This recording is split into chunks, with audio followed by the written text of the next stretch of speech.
Welcome to another edition of Friday Free for All, the nightly news. How you doing, Ted? I'm doing so good at stupid, Keith. I got some music running through my American red, white, and blue blood vessels and arteries and veins, and I'm feeling the spirit of the wild. And I got to tell you, Keith, I cannot overemphasize to our friends on the nightly news. Discover the purity of the mystical flight of the arrow, the martial arts, the samurai excellence, the spirit of the mystical flight of the arrow. And when you get to full draw, at least temporarily, Keith, you know this as an archer and a bow hunter, when you get to full draw with a bow and arrow, all that really ugly treachery, it goes away for the time being, and it fortifies you. So that's some Uncle Ted tech tip right here on the nightly news, that fight the evil forces, but be sure you take good care of yourself and don't let them get to you. They haven't got to me. I'm getting to them. They're not getting to me. Is there anything better, Ted, than live music? I know you've been playing it live for years and years, but as a fan, as a listener of music, to go see live music, whether it's at your local club, at an arena, or where it might be, I mean, honestly, is there anything better in the world than live music? I think live music and even recorded music, but there's nothing quite like the firestorm of absorbing the sonics, of absorbing the decibels, absorbing the groove and the crescendos and the movement of the music live. It really is special. And again, from the Nugent Band, from Greg Smith and Jason Hartless and me, and my damn Yankees, my Amboy Dukes, and all these unbelievable virtuosos that I've had at my side for the last 60 plus years. Thank you, music lovers out there. But now more than ever, if you can get to a live concert, especially a Ted Nugent Detroit Muscle concert coming up in July and August, there is an energy and a definitive escape from life's woes, life's problems, life's heartbreaks, life's stress. Yes. I did an interview this morning up in New York, and they were talking about how Paul McCartney attacks me because I murder Bambi. I don't know. I don't remember participating in a cartoon, but if you take enough LSD, I suppose you can think that. My point being is that they wanted me to retaliate against Paul McCartney for attacking me, and they wanted me to respond. And so I did respond, and I said, if I could talk to Paul, I'd go, thank you. Thank you, Paul, for enriching the mankind with your incredible talents, your incredible songwriting, your dedication and your work ethic to making music that's so enriched and brought happiness and escape to our life. So yes, even though he's a tofu guy, which means he hires a guy with a tractor to kill everything to get that field ready for his beans, and then if anything slithers back dismembered into the bean field, Paul McCartney pays that tractor operator some more money to kill everything that gets in the way of his salad. And that being what it is, live music, whether it's Paul McCartney or the Chili Peppers or the Ted Nugent Band, or if you can get to see Grand Funk Railroad, if you can get out there, if you can see Cheap Trick, I think Foreigner and Journey are on the road. Get out there, because live music by these incredible work ethic virtuosos, it will indeed cleanse your soul and provide an escape like nothing else. Well, maybe bow hunting is even a better escape, but live music is right up there with it. And Jackson Browne in I think Running on Empty or The Loadout, he says, and when you got on your feet, you made the show. How much does the individual crowd and their participation and their energy drive some of the things that you guys do on stage? I got to tell you, no one is more aware of every smiling face and every skinny girl and otherwise. No one is more aware of each individual in the audience than I am, because I'm a bow hunter. I'm a duck hunter. I got to pay attention to what kind of duck that is coming in. And a lot of people might not be able to follow me right now, but give it your best shot. My point is, I've been clean and sober for 74 years. And so my radar as a conscientious reasoning predator is applied to everything I do, whether I'm just walking the street with Shemaine or I'm filling up the truck with gas. I'm paying attention to my surroundings, but because I know that those people love my music, I love them even more. So I'm paying attention.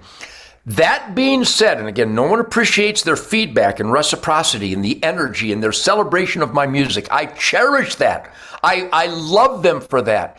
However, I so immerse myself into my collaboration with Greg and Jason.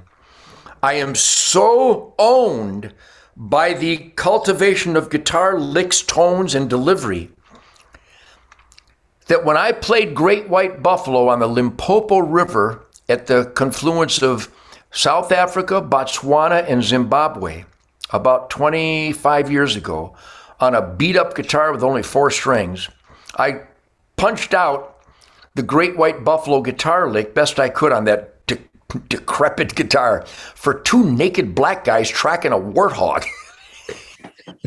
I promise you, I played with as much piss and vinegar for those 2 trackers as I did for 350,000 people at Cal Jam. So I love, cherish, and appreciate the celebration of my life by every audience. It is a driving force that has a life of its own. But I'm also so tuned in to making the music that it doesn't matter whether it's 2 guys or 500,000 people. Now, you can magnify that and increase that exponentially based on the enthusiasm, which, by the way, my audience is, it's a firestorm of enthusiasm and happiness. The dancing alone, the fists, the smiles, the laughter, the movement, it's all inspiring. And that's because before I'm the guitar guy, I'm the music-loving guy. I'm a fan. I still play James Brown music and Wilson Pickett and Sam and Dave and Motown hits, and I still play Stones and Beatles and Chuck Berry and Bo Diddley and Little Richard music. I still celebrate the essence of the music influences that have delivered this music to the people who love real, soulful, authoritative, sexy, grinding, defiant, fun music. So it really doesn't matter how many people there are. They all dance like animals when I play my music, and I love them for that. Again, as a fan, there's kind of some signature events, and, you go to a concert and you see like a Michael Martin Murphy friend of mine play Wildfire. It's, Wildfire live, it's something. Ted Nugent live with Stranglehold. Go to Guns N' Roses and hear, Welcome to the Jungle. Yeah. I had recently one of those experiences, Ted. This is the 50th anniversary of Don McLean's American Pie album. And I actually saw Don McLean for the very first time live. And when he played American Pie, it was one of those events that, seeing that live, I got to tell you, it was freaking incredible. I can't tell you how much I enjoyed the entire show, but American Pie Live came out in 1971. What a song. Well, it's a soundtrack to our memories. It's a soundtrack to our experiences. And every song represents a moment in time for all of us. And when I unleash Stranglehold every night, I know that it's a universally celebrated pulse. And that song, American Pie, the lyrics, the imprint that song, hearing it all the time on the radio, and then seeing it live, I'm sure your feet didn't touch the ground. I'm the only guy, and I want everybody to take my lead on this. Killer music that imprints on us like that and brings back the memory of the first time we heard it, or maybe that first sexual encounter to this song, or maybe that next sexual encounter to that song. There's moments that are mile markers in our life's dream, ultimately the American life's dream. It's out of body. We who make that music, we look at it as martial art. The music creativity, the collaboration with our rhythm section, our bandmates. It's as samurai as samurai. I really believe that. I've watched these bands perform. We were recording Weekend Warriors in Miami at the same time that AC/DC was recording Highway to Hell. Now, the Highway to Hell album represents magic moments in our life. My songs, the Stones, the Beatles, the Kinks, the Who, the Yardbirds, the Led Zeppelin, Aerosmith, Cheap Trick, Grand Funk Railroad, all these songs, all these bands, those songs are an emotional, fun, sincere, uppity, defiant expression by the artist, and their human expressions that connect with every human that will have those expressions. So yes, I know it's literally out of body. I'm sure when Don McLean played that song that is in your filing cabinet, that is in your memory bank with things that happened when you did hear that song throughout life, that's pretty special stuff. So you can only imagine what it's like for us who perform these songs. When I played the Stranglehold opening, every night, I don't have my amp tuned in here right now because I had it with the band rehearsing, but even acoustically, just the essence of that rhythm, that when I turn that amp up and I start